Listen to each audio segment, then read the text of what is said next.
இருக்கிறீங்க. சமூகம் சீரழிஞ்சு போகும்போது தான் இறை தூதர்கள் அல்லாஹ் அனுப்புவான். உண்மையா இல்லையா?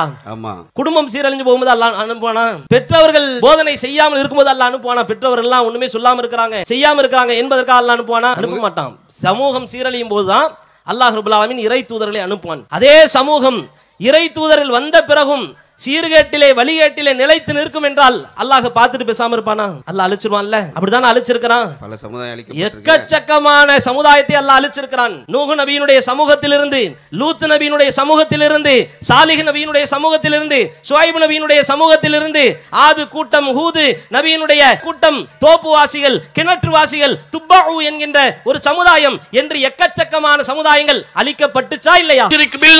நீ அல்லாஹ்விற்கு ஒருபோதும் இணை கற்பித்து என்று சொன்னாரே. இன்றைக்கு எத்தனை பெற்றோர்கள் நாகூருக்கும் அஜ்மீருக்கும் தங்களுடைய பிள்ளைகளை தூக்கிச் செல்கிறார்கள். இணை வைப்பு காரியத்தை பெற்றோர்கள் தானே தூண்டுகிறார்கள்.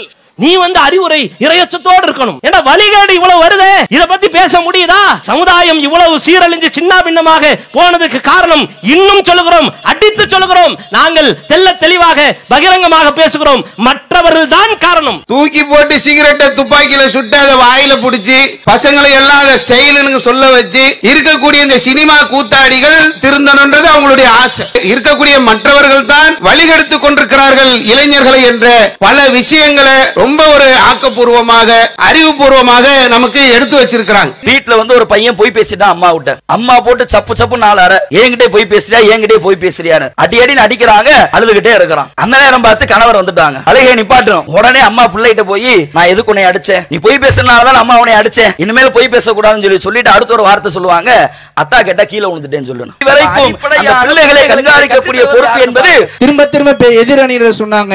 வழி நடத்தணும், அறிவுரை சொல்லணும் அப்படின்லாம் சொன்னாங்க. வழி நடத்துறது யாருன்னு இங்க தலைப்பே இல்ல. வளரும் தலைமுறை வழி நடத்துறது யாரு, அது தலைப்பு இல்ல. வழி கெடுக்கிறது யாரு?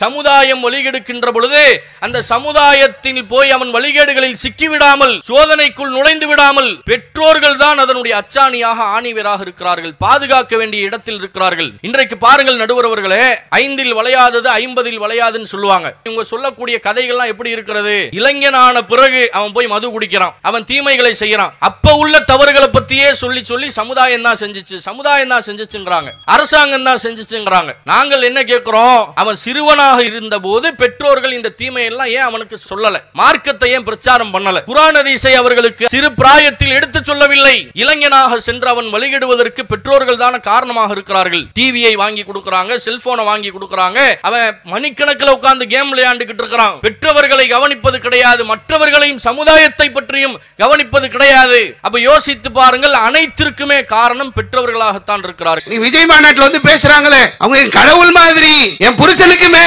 அவர் தான் எனக்கு எல்லாம், நான் அவரை பார்த்துட்டேன், இதுக்கு மேல எனக்கு எது நடந்தாலும் பரவாயில்லை. முஸ்லிம் பெண்கள் இங்க சின்ன வயசுல பிள்ளைகளை எப்படி நம்ம உருவாக்க வேண்டும் என்ற அந்த சிந்தனை இல்லை. அஸ்ஸலாமு அலைக்கும் வரஹ்மத்துல்லாஹி வபரகாத்துஹு. அல்ஹம்துலில்லாஹ். அன்பிற்குரிய சகோதரர்களே, சகோதரிகளே, தாய்மார்களே, பெரியோர்களே, தமிழ்நாடு தௌஹீத் ஜமாத் கடலூர் தெற்கு மாவட்ட நிர்வாகத்தின் சார்பாக ஏற்பாடு செய்யப்பட்டுள்ள இளைஞர்கள் சீர்திருத்த மாநாடு, இந்த நிகழ்ச்சியிலே மார்க்க விளக்க சிறப்பு பட்டிமன்றம் ஏற்பாடு செய்யப்பட்டு அந்த நிகழ்ச்சி இப்போது ஆரம்பமாகிறது. பொதுவாகவே இது போன்ற பட்டிமன்றங்கள் எதற்காக நடத்தப்படுகிறது என்று சொன்னால், ஒரு உரையை கேட்கின்ற போது அந்த உரையிலே இருக்கக்கூடிய சுவாரஸ்யமான விஷயங்களை மக்களுக்கு எடுத்து சொல்ல வேண்டும் என்பதற்காகத்தான் பட்டிமன்றம் போன்ற நிகழ்ச்சிகள் மாநாடுகளிலே இணைக்கப்படுவதற்கான காரணம். ஒருவர் பயான் பண்ணிக்கிட்டே இருந்திருக்கிறார், மக்களெல்லாம் எழுந்து போய்கிட்டே இருந்திருக்கிறாங்க. அவரும் பயான் பண்ணிகிட்டே இருக்காரு, எல்லாம் கலைஞ்சு போகிறாங்க. ஒரு சிலர் மட்டும் இருக்கிறாங்க. பயான் முடிஞ்சதுக்கப்புறம் போய் அந்த ஒரு சிலர்கிட்ட கேட்டிருக்காரு, எல்லாருமே போயிட்டாங்க, நீங்கள் மட்டும் இருக்கிறீங்களே, நீங்கள் பேசி முடித்ததுக்கப்புறம் தான் இந்த செட்டெல்லாம் நாங்கள் கழட்டிட்டு போனோம், அதனால தான் நாங்கள் இருந்தோம் என்று சொல்லக்கூடிய அளவுக்கு சில நேரங்களில் அந்த பேச்சுகள் என்பது மக்களுக்கு ஈர்ப்புத்தன்மை இல்லாமல் போய்விடும் என்பதற்காக இது போன்ற பல்சுவை நிகழ்ச்சிகளை மக்களுக்கு செய்தியை கொண்டு சேர்க்க வேண்டும் என்பதற்காகத்தான் இந்த பட்டிமன்ற நிகழ்ச்சி ஏற்பாடு செய்யப்பட்டிருக்கிறது. இந்த பட்டிமன்ற நிகழ்ச்சியிலே வளரும் தலைமுறையை வழிகெடுப்பது யார்? வந்திருக்கக்கூடிய நம்ம எல்லோருமே புரிந்து கொள்ளக்கூடிய ஒரு முக்கியமான ஒரு தலைப்பை தேர்ந்தெடுத்து இங்கே பட்டிமன்ற தலைப்பாக வைத்திருக்கின்றார்கள். நம்ம வீட்டில் உள்ள ஆண்கள், பெண்கள், இளைஞர்களாக இருக்கக்கூடிய இந்த வளரும் தலைமுறையை யார் வழிகெடுப்பது? பெற்றோர்களாக இருக்கக்கூடிய நாம் தானா அல்லது மற்றவர்களாக இருக்கக்கூடிய நாம் தானா என்ற ஒரு கேள்வி நமக்குள்ளே இருக்கும். பெற்றவர்களா மற்றவர்களா என்பதை விவாதிப்பதற்காகத்தான் இரண்டு அணியினர் வந்திருக்கின்றார்கள். நீங்கள் எடுத்து பார்த்தீர்கள் என்று சொன்னால் இன்றைய இளைய சமுதாயம் எப்படி இருக்கிறது? அது வழிகேட்டுடைய ஒரு உச்சத்திற்கு சென்றிருக்கிறது என்று நாம் சொல்லக்கூடிய அளவிற்கான நிலைகள் நாம் பல இடங்களில் கண்கூடாக பார்க்கிறோம். புல்லட்டில் வரும்போது அவன் டப டப டபன்னு வரான், நமக்கு பட பட பட படன்னு ஆகுது. நம்ம குடும்பத்தோட ஒரு வண்டியில் போயிட்டு இருக்கும்போது நம்ம வண்டிக்கு முன்னாடி வந்து அப்படியே பழுத்து எழுந்திரிச்சு அப்படியே முன்னாடி போகிறான். என்னடா அப்படின்னு கேட்டால், இதெல்லாம் வந்து சின்ன வயசில் நீங்கள் செஞ்சிடலனாலும் இன்னைக்கு நாங்கள் செய்யக்கூடிய ஒன்று என்று, அது இளமை பருவத்தில் அந்த ரத்தம் முறுக்கேறிய அந்த நேரங்களில் செய்யக்கூடிய ஒன்று என்று நமக்கு விளக்கம் சொல்லக்கூடிய ஒன்றை நாம் பார்க்கிறோம். காவல்துறையினர் அவனை பிடிக்கணும்னு போகிறாங்க, பிடிக்க முடியல. 1000 அடி 2000 அடி 3000 அடி உயரத்திலே பறக்கக்கூடிய விமானம் கூட எங்கு இருக்கிறது, எந்த திசையில் பயணிக்கிறது என்பதையெல்லாம் கண்காணிக்கக்கூடிய கண்ட்ரோல் இருக்கிறது. ஆனால் இந்த இளைஞர்கள் எங்கே போகிறார்கள், எப்படி இருக்கிறார்கள், எப்படி வளர்கிறார்கள் என்பதை பெற்றவர்களுக்கும் தெரியல, மற்றவர்களுக்கும் தெரியல. யார் தான் இவங்களை வழிகெடுக்கிறா, ஏன் இப்படி இருக்கிறார்கள்? ஒருத்தன் வரான், தலையில் பெருச்சாலி ஓடுற மாதிரியே இருக்கு, கேட்டால் இதுதான் கட்டிங்கன்றான். கிழிஞ்சு போன ட்ரெஸ்ஸை போட்டு வரான், என்னடா பிச்சைக்கார மாதிரி வரனா, இதுதான் ஸ்டைலுன்றான்.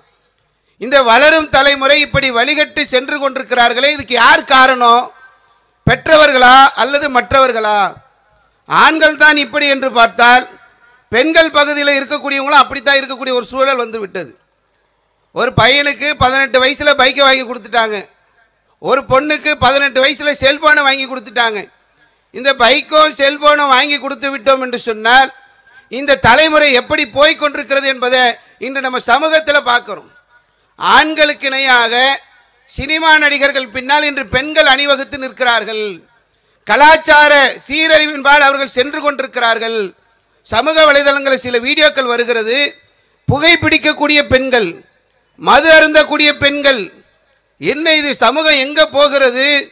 இப்படி வளரும் தலைமுறை இப்படி வழிகெடுக்கப்பட்டு கொண்டிருக்கிறது என்ற ஒரு அச்சத்தினால்தான் இந்த தலைப்பு தேர்ந்தெடுக்கப்பட்டிருக்கிறது. காதல் வயப்பட்டு பெண்கள் செல்லக்கூடியது, அடுத்த மதத்தினரை திருமணம் செய்து கொண்டு வந்து நிற்கக்கூடியது எல்லாம் தொடர்ச்சியாக நாம் பார்க்கிறோம். இந்த வளரும் தலைமுறை வழிகெடுத்து கொண்டிருக்கிறது. இதை வழிகெடுப்பவங்க யாரு தான்? பெற்றவங்களா மற்றவங்களா? இதுதான் நமக்கு முன்னாடி இருக்கக்கூடிய ஒரு பெரிய கேள்வி. 2 அணியினர் வந்திருக்கிறாங்க. பெற்றவர்களே என்ற தலைப்பில் 2 பேரும் சாதாரணமான டீம் கிடையாது. இந்த விடா கொண்டன் கொடா கண்டன் வாங்கல, அந்த மாதிரி நீ ஒன்று சொல்லு நான் ஒன்று சொல்றேன்ற மாதிரியான ஒரு நிலையில 4 ஆலிம்சாக்களை தேர்ந்தெடுத்து 2 பக்கமும் உட்கார வைத்திருக்கிறார்கள். ஒரு பக்கம் பெற்றவர்களே என்ற அந்த தலைப்பில் அப்துல் சமது எம்ஐஎஸ்சி அவர்களும் முகமது ஒசாமா எம்ஐஎஸ்சி அவர்களும் பேச வந்திருக்கிறாங்க. பெற்றவங்களாம் இல்லைங்க, அது எப்படிங்க பெற்றவங்களாம் இருப்பாங்க? 2 பேர் மேலே பழிய போட்டு அவங்க சொல்லுவாங்க, நாங்கள்லாம் சும்மா இருப்போமா? எவ்வளோ பேர் இருக்காங்க மற்றவங்க லிஸ்ட்டில்.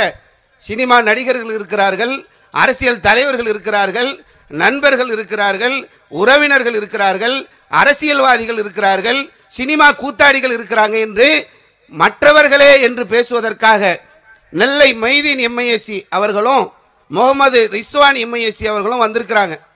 பார்ப்போம் எந்த பக்கம் வலிமையான வாதங்கள் வைக்கப்படுகிறது. வளரும் தலைமுறையை வழிகெடுப்பது பெற்றவர்களா மற்றவர்களா என்பதை உங்களை மாதிரி நானும் அறிந்து கொள்ள ஆவலாக இருக்கிறேன். பார்ப்போம் இன்ஷால்லா. வாங்க மைதீன் எம்ஐஎஸ்சி வாங்க. அஸ்ஸலாமு அலைக்கும் வரஹ்மத்துல்லாஹி வபரகாத்துஹு. கண்ணியத்திற்குரிய எல்லாமல்ல ஏக இறைவனின் அடியார்களே, இந்த அழகிய சபையில் வளரும் தலைமுறையை வழிகெடுப்பது யார், பெற்றவர்களா அல்லது மற்றவர்களா என்ற தலைப்பில் மார்க்கம் சார்ந்த மிக முக்கியத்துவம் வாய்ந்த ஒரு தலைப்பு தேர்ந்தெடுக்கப்பட்டிருக்கிறது. ஆரம்பத்திலேயே நடுவர் அவர்கள் என்ன செஞ்சிட்டாங்க, தீர்ப்பையே சொல்லிட்டாங்க. சாதாரணமாக சொல்லலை, அழுத்தம் திருத்தமாக சொல்லிட்டாங்க. பெற்றவர்கள் பெரிய அளவுக்கு காரணம் கிடையாது. அந்த 2 பேர் மேலாம் நீங்கள் வந்து பழியை சுமத்திட்டு போக முடியாது. மற்றவர்களை பாருங்கள், எண்ணிக்கையிலே எக்கச்சக்கம் வழிகேடுகள் அது வலிந்து ஓடுவதற்கு பிதுங்கி தேய்வதற்கு மிகப்பெரிய காரணமாக இருக்கிறவங்க யாரெல்லாம்? நடுவரே சொல்லிட்டாரு தீர்ப்பை, இன்னும் பட்டிமன்றம் ஆரம்பிக்கலை, தீர்ப்பு தெரிய வந்து விட்டது. நடிகர்கள் இருக்கிறாங்க, அரசியல்வாதிகள் இருக்கிறாங்க, குடும்பத்தார்கள் இருக்கிறாங்க, சமூகத்தில் அந்த மக்கள் இருக்கிறாங்க, நண்பர்கள் இருக்கிறாங்க. இவ்வளவு பேரையும் தாண்டி நீங்கள் 2 பேரை காரணம் சொல்லிட்டு தப்பிச்சிடலாமா அப்படின்னு சொல்லி நடுவர் என்ன செஞ்சிட்டாரு? கேள்வி கேட்டார். இந்த இடத்துல நம்ம அழுத்தம் திருத்தமாக பதிய வைக்க வேண்டிய சில விஷயங்கள் இருக்கிறது.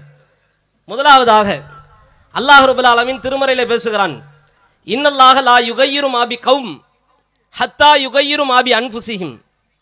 ஒரு சமுதாயம் தன்னைத்தானே சீர்படுத்திக் கொள்ளாத வரைக்கும் அல்லாஹ் அந்த சமுதாயத்தை மாற்றம் செய்ய மாட்டான் என்று அல்லாஹ் ரப்பல் ஆலமீன் திருமறையிலே பேசுகிறான். இந்த இடத்திலே பெற்றோரை அல்லாஹ் குறிப்பிடவில்லை. பெற்றவர்கள் திருந்தினால், பெற்றவர்கள் மாறினால் சமூகம் மாறும் என்று அல்லாஹ் பேசவில்லை. இன்றைக்கு வளரும் தலைமுறை அதிகப்படியாக வழிகட்டு நாசமாய் போவதற்கு பெரிய அளவிற்கு காரணம் பெற்றவர்கள் இல்லை, மற்றவர்கள் தான் என்பதை அல்லாஹ் ரப்பல் ஆலமீன் தெள்ள தெளிவாக இந்த வசனத்திலே சொல்லித் தருகிறான்.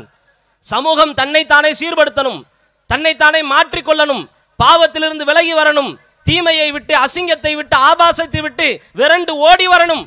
பெற்றவர்களை மட்டும் அல்லாஹ் காரணம் சொல்லல, சமூகத்தை அல்லாஹ் சொன்னான். திருமறையில இன்னொரு வசனம் இருக்கிறது. அல்லாஹ் ரப்பல் ஆலமீன் பேசுகிறான், கம்மின் ஃபிஅத்தின் கலீலத்தின் கலபத் ஃபியத்தன் கஸீரத்தன் பிஇذنில்லாஹ். எத்தனையோ சின்னஞ்சிறிய கூட்டங்கள் பெண்ணம்பெரிய கூட்டத்தை படைத்தவனுடைய பேரருளால் அடித்து நொறுக்கி இருக்கிறார்கள், விரட்டி அடித்திருக்கிறார்கள் அல்லாஹ்வினுடைய உதவியோடு. சின்னஞ்சிறிய கூட்டம் என்று பார்க்க கூடாது, பெரிய வேலைகளை இவர்கள் தான் செய்வார்கள். ஒரு சமூகத்தை அல்லாஹ் சொல்கிறான். ரசூலுல்லாஹ் கூட சொன்னார்கள், பல்லிகு அன்னி வலவ் ஆயாக, எங்கிட்ட இருந்து ஒரு செய்தி கிடைச்சாலும் அதை நீங்கள் அலட்சியமாக எடுத்துக்கொள்ளாதீர்கள், அதை பிற மக்களுக்கு எடுத்துச் சொல்லுங்கள் என்று சொன்னார்கள். பெற்றவர்களை பார்த்து ரசூலுல்லாஹ் சொல்லல, சமூகத்தை குறித்து சொன்னாங்க. அப்ப இதெல்லாம் நமக்கு காட்டுற செய்தி என்ன? சமூகம் வழிகட்டு நாசமாய் போவதற்கும் சமூகம் விழிப்புற்று எழுந்து நிற்பதற்கும் மற்றவர்கள் தான் பெரிதும் காரணம், பெற்றவர்கள் மட்டும் அல்ல. அறிவுரை சொல்றதுல பெற்றோர்கள் முக்கியம், போதனை செய்யறதுல பெற்றோர்கள் முக்கியம், உபதேசம் செய்யறதுல பெற்றோர்கள் முக்கியம். ஆமாம், உண்மைதான், ஒப்புக்கொள்கிறோம், அதை மறுக்கவில்லை. ஆனால் வழிகட்டு போவதற்கு காரணம் யார்? அரசாங்கம் இல்லையா? நடிகர்கள் இல்லையா? பாட்டு, படம், கூத்து, கும்மாளம் என்று சமூகத்தை நாசப்படுத்துகிற இந்த கேடுகட்ட கலாச்சார சீரழிவுகள் இல்லையா? போதை வஸ்துகளை விற்பனை செய்யறது யார்? அதை வாங்குறது யார்? அதை பயன்படுத்துவது யார்? அதை வைத்து லாபம் ஈட்டுவது யார்? பெற்றவர்களா? சாராயத்தை ஊத்தி கொடுக்கிற வேலையை செய்பவர் யார்? அரசாங்கம் இல்லையா? இதையெல்லாம் நிரூபிப்பதற்காகத்தான் இந்த தலைப்பிலே மற்றவர்கள் தான் பெரிதும் காரணம் என்பதை நிரூபிப்பதற்காக வந்திருக்கிறோம். நடுவர் அவர்களே, எத்தனையோ சமூகத்தை அல்லாஹ் ரப்பல் ஆலமீன் திருமறை குர்ஆனிலே நமக்கு சொல்லித் தருகிறான். அதையெல்லாம் நீங்கள் பாருங்கள். அல்லாஹ் ரப்பல் ஆலமீன் சமூகம் சீர்கெட்டு போகும் பொழுதுதான் நபிமார்கள் அனுப்பியிருக்கான். அப்படித்தானே? சமூகம் எப்போ சீரழிஞ்சு போகுதோ அப்பதான் நபிமார்கள் அல்லாஹ் அனுப்புவான். ஏற்கனவே தீர்ப்பு சொல்லிட்டேன்னு வேற சொல்லி. ஆமா, அதான் சொல்லிட்டீங்களே, அதையும் நிரூபிச்சுட்டு இருக்கிறீங்க. பாருங்க, அமைதியாவே இருக்கீங்க. மௌனம் சம்மதத்திற்கு அழகுன்னு சொல்லுவாங்க, அந்த மாதிரி அமைதியாவே இருக்கிறீங்க. சமூகம் சீரழிஞ்சு போகும்போது தான் இறை தூதர்கள் அல்லாஹ் அனுப்புவான். உண்மையா இல்லையா? ஆமா. குடும்பம் சீரழிஞ்சு போகும்போது அல்லாஹ் அனுப்புவானா? பெற்றவர்கள் போதனை செய்யாமல் இருக்கும்போது அல்லாஹ் அனுப்புவானா? பெற்றவர்கள் எல்லாம் ஒண்ணுமே சொல்லாம இருக்கிறாங்க, செய்யாம இருக்கிறாங்க என்பதற்காக அல்லாஹ் அனுப்புவானா? அனுப்புவானா? அனுப்ப மாட்டானா? அனுப்ப மாட்டான். சமூகம் சீரழியும் போதுதான் அல்லாஹ் ரப்பல் ஆலமீன் இறை தூதர்களை அனுப்புவான். அதே சமூகம் இறை தூதர்கள் வந்த பிறகும் சீர்கேட்டிலே வழிகேட்டிலே நிலைத்து நிற்கும் என்றால் அல்லாஹ் பார்த்துட்டு பேசாம இருப்பானா? அது எப்படி இருப்பான்? அல்லாஹ் அழிச்சிருவான்ல. ஆமா, அப்படிதான் அழிச்சிருக்கிறான். பல சமுதாயம் அழிக்கப்பட்டிருக்கு. எக்கச்சக்கமான சமுதாயத்தை அல்லாஹ் அழிச்சிருக்கிறான். நூஹ் நபியினுடைய சமூகத்திலிருந்து, லூத் நபியினுடைய சமூகத்திலிருந்து, சாலிஹ் நபியினுடைய சமூகத்திலிருந்து, ஷுஐப் நபியினுடைய சமூகத்திலிருந்து, ஆது கூட்டம், ஹூது நபியினுடைய அந்த கூட்டம், அதே மாதிரி தோப்புவாசிகள், கிணற்றுவாசிகள், துப்பாஉ என்கின்ற ஒரு சமுதாயம் என்று எக்கச்சக்கமான சமுதாயங்கள் அழிக்கப்பட்டுச்சா இல்லையா? அதான் லிஸ்ட் போட்டீங்களே, அழிக்கப்பட்டுச்சுல்ல. ஆமா. எதுக்கு அழிச்சான் அல்லாஹ்? சமூகம் சீரழிஞ்சதுனால தானே. இந்த சமூகத்தை எல்லாம் வழிகெடுத்தது யார்? பெற்றவர்களா? பெற்றவர்களா மற்றவர்களா? அந்த சமூகம் கெட்டு போய் தான் கிடக்குது. கெட்டு போன சமூகத்தை சீர்படுத்துறதுக்காக இறை தூதர்களை அல்லாஹ் அனுப்பினான், பெற்றோர்களை அனுப்பல. இன்னும் கூடுதலாக சொல்கிறோம், நபி நூஹ் அலைஹிஸ்ஸலாம் அவர்கள் நேர்வழியை நெஞ்சை நிமிர்த்தி போதித்தார்கள். அவர்கள் பெற்ற பிள்ளை இஸ்லாத்திற்கு வரவில்லை. அந்த பிள்ளைக்கு போதனை செஞ்சாங்களா இல்லையா? போதனை செஞ்சாங்க தானே. செஞ்சாங்க தான். அந்த பிள்ளை ஏத்துக்கிட்டானா? ஏத்துக்கலதான். அப்ப இந்த இடத்துல நாம பார்க்க வேண்டிய செய்தி என்னன்னா, போதனை மட்டுமே ஒரு மனுஷனை நேர்வழிப்படுத்திடாது. எதிரணி பேச வருவாங்க, என்ன சொல்ல வருவாங்க தெரியுமா? நீ வழிகாட்டி இருக்கணும், நீ அறிவுரை சொல்லியிருக்கணும், நீ உபதேசம் செஞ்சிருக்கணும். அடே, உபதேசம் செய்யறது பெற்றோருடைய கடமைதான், அதை யாருமே மறுக்கல. அறிவுரை சொல்றது அவருடைய கடமை, போதனை செய்வது அவருடைய கடமை. அது அல்ல தலைப்பு. வழிகெடுத்தவன் யார்? சாராயத்தை தாரை தாரையாக குடிக்க வச்சவன் யாரு? மதுவை விற்பனை செஞ்சு லாபம் ஈட்டுனது யாரு? இதையெல்லாம் பேசணும். அப்ப ரெண்டு பேருக்கு நடுவுல என்ன செய்யக்கூடாது? அது ரெண்டு பேர் தான் காரணம் அப்படின்னு சுருக்கிட்டு போயிடக்கூடாது. சமூகத்தையே பார்ப்பார்கள். நூஹ் நபியினுடைய பிள்ளை சமூகத்தை பார்த்தான், கெட்டு நாசமாய் போனான். இன்னும் சொல்லுகிறோம், நபி லூத் அலைஹிஸ்ஸலாம் அவருடைய சமூகம் அழிக்கப்பட்டுச்சா இல்லையா? ஆமா, அழிக்கப்பட்டுச்சுல்ல. உலகத்திலே ஓரின சேர்க்கை என்கின்ற கேடுகட்ட கலாச்சாரத்தை பின்பற்றி அழிக்கப்பட்ட சமுதாயம் லூத் நபியினுடைய சமுதாயம். அந்த சமுதாயத்தினுடைய மற்றவர்களுடைய நிலையை பார்த்துத்தான் வழிகட்டு போய் கிடந்தாங்க. போதனை செய்யப்பட்டுச்சு, போதனை பயன் இல்லை. அறிவுரை செய்யப்பட்டுச்சு, பயன் இல்லை. சமூகத்தினுடைய மற்றவர்களுடைய செயல்பாடுகளை, செயல் திட்டங்களை, நடவடிக்கைகளை, பழக்க வழக்கங்களை தொடர்ச்சியாக பார்த்து பார்த்து அந்த சமுதாயம் அந்த வழிகட்ட காரியத்திலேயே இருந்தார்கள். அல்லாஹ் அந்த சமுதாயத்தை அழித்தான். இதுதான் வரலாறு. அப்ப எல்லா இடத்திலேயுமே நாம் மேற்கோள் காட்டக்கூடியது, அடித்தளமாக பார்க்க வேண்டியது, ஆணித்தரமாக நிரூபிக்கப்பட்ட ஒரு விஷயம், பெற்றவர்களை காட்டிலும் இந்த சமுதாயம் வழிகட்டு போவதற்கு, மிக குறிப்பாக வளரும் தலைமுறை சீரழிஞ்சு போகிறதுக்கு, சின்னாபின்னமாய் சிதைந்து போகிறதுக்கு மற்றவர்கள் தான் அதிகப்படியான காரணம் என்பதை முதல் வாதமாக நாங்கள் வைத்துக் கொள்கிறோம். அல்லாஹ் ரப்பல் ஆலமீன் நம் அனைவருக்கும் அருள் செய்வானாக. வளரும் தலைமுறையை வழிகெடுப்பது பெற்றவர்களா மற்றவர்களான்ற பட்டிமன்றத்தில் ரெண்டு பேரை வச்சு அவங்க பேச வந்திருக்கிறாங்க. அதுக்கெல்லாம் வாய்ப்பு இல்லை. அவங்கன்னா அறிவுரை சொல்லலாம். சமூகத்தை வழிகெடுக்கிறது யாரு? ஒரு பெரிய பட்டியலே போட்டுட்டார். அவங்க ரெண்டு பேரும் என்ன செய்ய போறாங்கன்னு தெரியல நமக்கு. சரி பார்ப்போம், வாங்க சமது, வாங்க சமது எம்ஏஎஸ். அஸ்ஸலாமு அலைக்கும் வரஹ்மத்துல்லாஹி வபரகாத்துஹு. கண்ணியத்திற்குரிய சகோதர சகோதரிகளே, கடலூர் தெற்கு மாவட்டத்தின் சார்பாக நடைபெறக்கூடிய இந்த இளைஞர்கள் சீர்திருத்த மாநாட்டை முன்னிட்டு அதனுடைய முதல் அமர்வாக இங்கே பட்டிமன்றம் நிகழ்ச்சி ஏற்பாடு செய்யப்பட்டுள்ளது. வளரும் தலைமுறையை வழிகெடுப்பது பெற்றவர்களா மற்றவர்களா என்கிற இந்த தலைப்பின் கீழாக எங்களுடைய தரப்பினுடைய சான்றுகளாக வளரும் தலைமுறையை வழிகெடுப்பது பெற்றவர்கள்தான், மற்றவர்கள் இல்லை என்கிற தரப்பு வாதத்தை நிறுவுவதற்காக முதலாவதாக நான் வந்திருக்கின்றேன். இங்க இருக்கக்கூடிய அனைத்து சகோதர சகோதரிகளும் சற்று நீங்கள் யோசித்து பாருங்கள். எதிரணியினர்கள் பேசினார்கள், பெற்றவர்கள் தான் காரணம், பெற்றவர்களை நீங்கள் குறை சொல்வீர்களா? மற்றவர்கள் தான் இந்த சமுதாயத்தில் வழிகெடுக்கின்றார்கள், பெற்றவர்கள் காரணமே கிடையாது என்று பெற்றவர்களின் மீது அப்படியே தலையில ஒரு ஐஸை தூக்கி வைக்கிறார். அப்படியே இதை கேட்கும் போது பெற்றவங்களுக்குலாம் என்ன தோணும்? ஆஹா, நம்ம பக்கம் நின்று பேசுறாரே, நமக்கு ஆதரவாக சில கருத்துக்களை சொல்லுகின்றாரே. அப்படிதான் நான் நினைச்சேன். அப்படி இல்லையோ? அப்படி கிடையாது நடுவர் அவர்களே. கொஞ்ச நேரத்தில் அதை நீங்கள் புரிந்து கொள்வீர்கள். அப்படியா? அப்ப நீங்க சிந்திச்சு பாருங்க, இன்றைக்கு சமுதாயத்தில் பெற்றவர்களால் பிள்ளைகள் அதிகம் வழிகெடுக்கப்படுகிறார்களா அல்லது மற்றவர்களால் அதிகம் வழிகெடுக்கப்படுகிறார்களா என்று கேட்டால், பெற்றவர்களால் தான் பிள்ளைகள் வழிகெடுப்பதற்கு பெரிய காரணமாக இருக்கின்றார்கள்.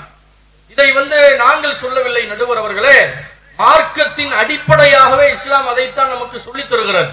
எந்த அளவிற்கு என்றால், சகோதரர் பேசினார், சமுதாயம் தான் வழிகெடுக்கிறது, பெற்றவர்கள் காரணம் கிடையாது, நபிமார்கள் எல்லாம் சமுதாயத்திற்கு தானே தூதராக அனுப்பப்பட்டார்கள், சமுதாயம் தானே வழிகெட்டு சீர்கெட்டு வாழ்ந்தார்கள் என்று அவர்கள் சொன்னார்கள். கொஞ்சம் யோசித்து பாருங்கள். அல்லாஹ் தன்னுடைய திருமறை குர்ஆனிலே தெளிவுபடுத்துகின்றான், முஹம்மதே வ அன்திர் அஷீரத்தல் அக்ரபீன், நெருங்கிய உன்னுடைய உறவுகளுக்கு, சொந்தங்களுக்கு, குடும்பங்களுக்கு போய் பிரச்சாரம் செய் என்று அல்லாஹ் திருமறையில் முதல் கட்ட பிரச்சாரத்தை யாருக்கு சொல்ல சொன்னார்? மற்றவர்கள் என்கிறீர்களே, சமுதாயம் என்கிறீர்களே, ஒட்டுமொத்த பழியையும் தூக்கி சமுதாயத்தின் மீது போடுகிறீர்களே, பெற்றோர்கள் நாங்கள் இல்லை என்று சொல்லுகிறீர்களே, இது எப்படி ஒரு நியாயமான வாதமாக இருக்கும்? சற்று யோசித்து பாருங்கள். அப்புறம் எதுக்கு அல்லாஹ் முதலாவதாக தன்னுடைய குடும்பத்தாருக்கு, நபியை முதல்ல உங்க குடும்பத்துக்கு போய் செய்யுங்கன்னு அல்லாஹ் ஏன் சொன்னா? ஒரு நடுவர்களே, ஒரு சமுதாயம் எப்ப உருவாகும்? ஒவ்வொரு குடும்பங்கள் தான் இன்றைக்கு சமுதாயங்களாக இருக்கிறது. குடும்பத்திற்கு பிறகுதான் சமுதாயம் வருகிறது. அப்ப சமுதாயத்தை குறை சொல்வதற்கு முன்னால் நீங்கள் குடும்பத்தை பார்க்க வேண்டும்.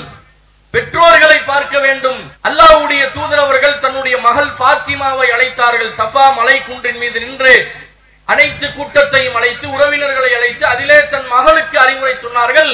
யா ஃபாத்திமா சலீனி மா ஷிஅதி, இந்த பூமியில் உலகத்தில் உனக்கு என்ன வேண்டுமோ கேள், நான் தருகின்றேன். ஆனால் லா யுக்னி அன்கி மினல்லாஹி ஷைஆ, நாளை மறுமையிலே அல்லாஹ்விடத்தில் நான் உனக்காக எதையும் செய்ய முடியாது என்று ஒரு பொறுப்புள்ள தந்தையாக, ஒரு பொறுப்புள்ள பெற்றோராக தன் முதல் பிரச்சாரத்தை தன் மகளிடத்திலே எடுத்து சொன்னார்களா இல்லையா?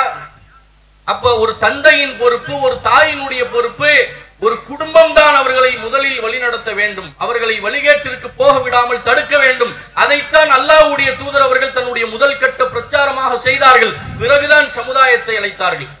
அப்ப சமூக வழிகேட்டை விட குடும்பத்தினுடைய வழிகேடுதான் ஆரம்பமாக இருக்கிறது. பெற்றோர்கள் தான் தன்னுடைய பிள்ளைக்கு பொறுப்புதாரியாக இருக்கிறார்கள். நபிகள் நாயகம் சொன்னார்கள், நடுவர் அவர்களே, இந்த ஹதீஸை கொஞ்சம் நீங்க யோசிச்சு பாருங்க.